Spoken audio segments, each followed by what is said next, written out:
Let's start the games.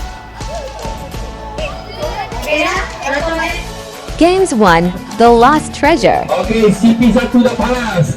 Lama tunggu. Okay, grup apa? Jungle Hunter. Jungle King. Kita ada 6 barang yang nak kena cari dekat sekeliling ni. Cari, lepas tu paskan anti lain.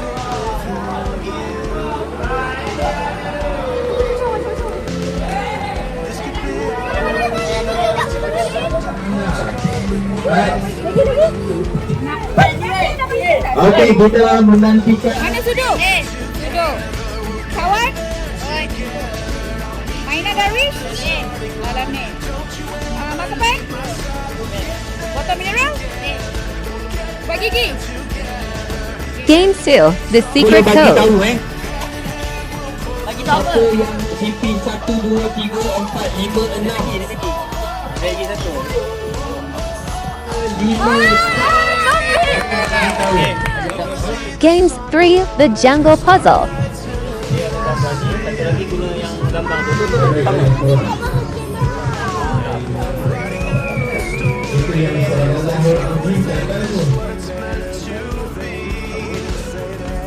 Games 4, The Adventure Memory.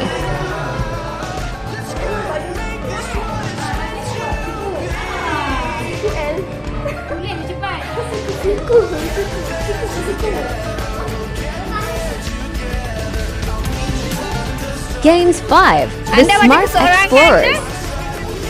Senang sangat kan? Dah berapa grup dah datang? Tunjuk sikit soalan apa? Mak dia ada, bapak dia ada. Yang akan agak mencabar